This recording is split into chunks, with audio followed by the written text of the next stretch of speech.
spectacular peaks of the Canadian Rockies roll gently into golden prairies and create near-perfect habitat for giant mule deer bucks.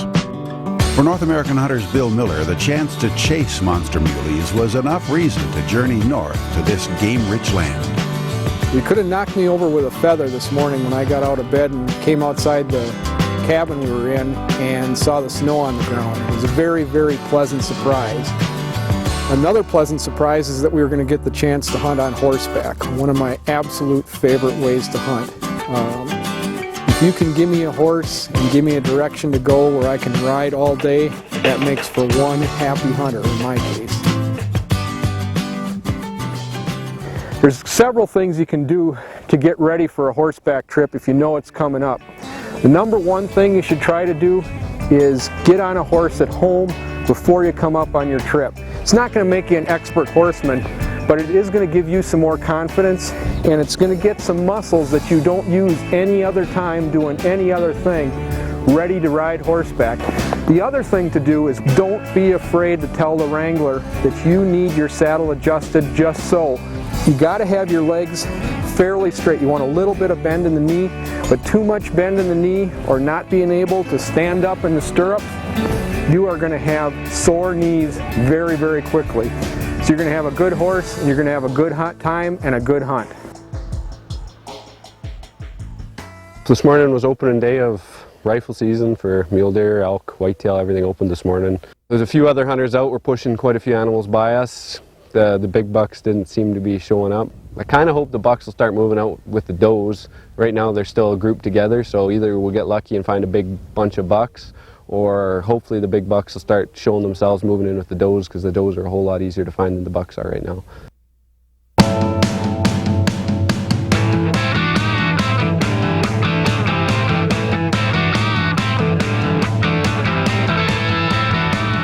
There's a few does. Just watch running behind the house over there, just trying to see if there's anything else that looks interesting.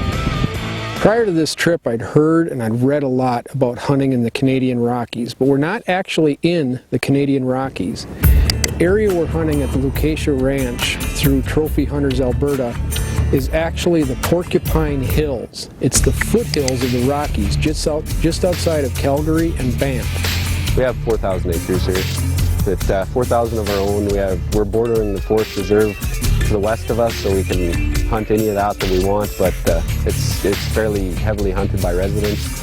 Most of our neighbors allow us to hunt the larger ranches around us anyway. We get in there, and there's a couple places that don't allow hunting, which is really good, because that gives us the chance to have those big bucks show up later in the season, or even now they might pop out of there. They're safe for a while. The hunting here is actually similar to a lot of other foothills hunting that I've done for mule deer in Montana and Wyoming. This is wide open country. You're here, you're looking for animals thousands of yards away, initially just to spot them, and then set up the spotting scope and try and judge them. And one thing that surprised me is the amount of hunting competition that we ran into. There were a lot of other hunters here.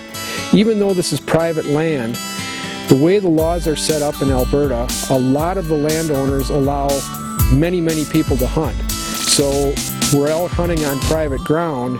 Sometimes you're running into 2, 3, 4 other sets of hunters and in the same area looking for the same deer. So once you spot a good buck, you better make a beeline for them and not let anything slow you down. Yeah, we covered quite a bit of ground riding.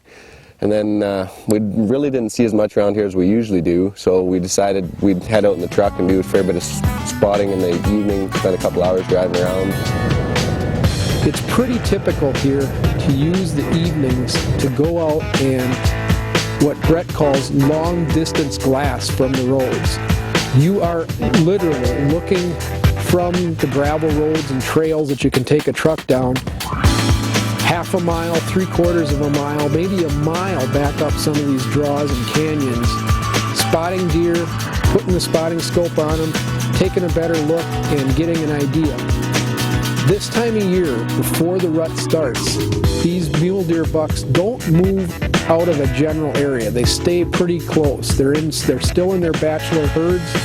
So if you spot a good buck that you're interested in taking a closer look at, in a particular area in the evening, chances are pretty good you're likely to find them again.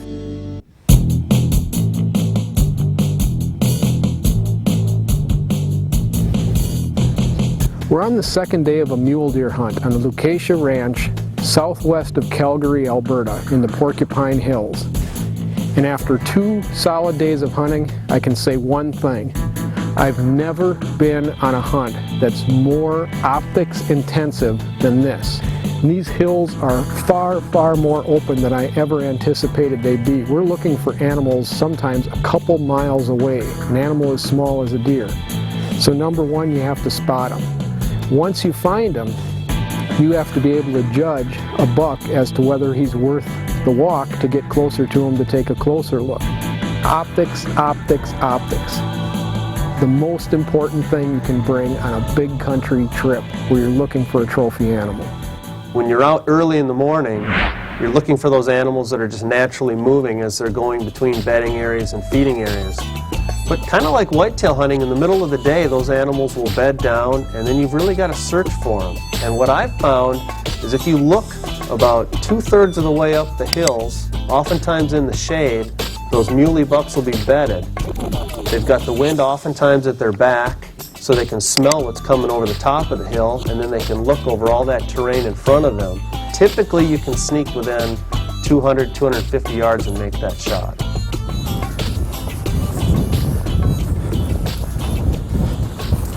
Deer down in there. All right, let's take a look. In the snow. We started in the day starting to climb, seems like everything's a climb, up to the top of the hills where we could get a vantage point, hopefully getting above the deer while they were still feeding before they moved back into their bedding areas. Now if you're stalking open country mule deer, get ready for a real hard hunt because you're going to be covering a lot of ground.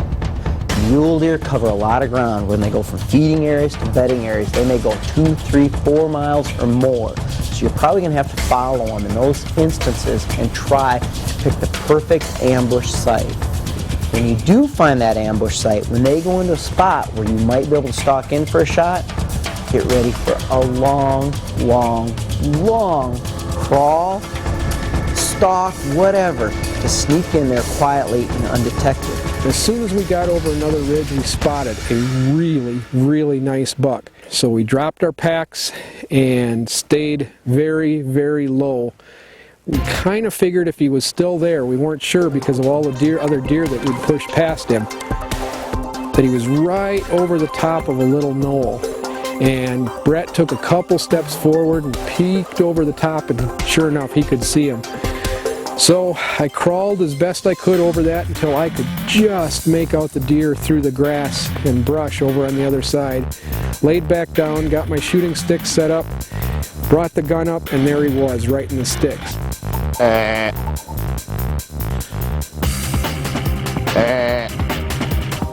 So figured he was just under 200 yards away, got lined up on the sticks.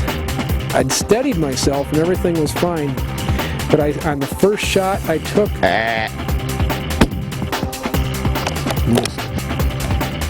when you're shooting at a deer where the vitals are right at the brush line, it's virtually almost impossible to make yourself hold low enough where you should be really holding. It didn't really scare him, and he had absolutely no idea where it was coming from, so he stayed stock still. He never moved an inch. So this time I held right down tight on that brush line, made myself do it like I should have on the first shot, squeezed it off. All right, good shot. We got him, All dropped right. like a rock. Now, question is, where did he go? Down in here somewhere anyway.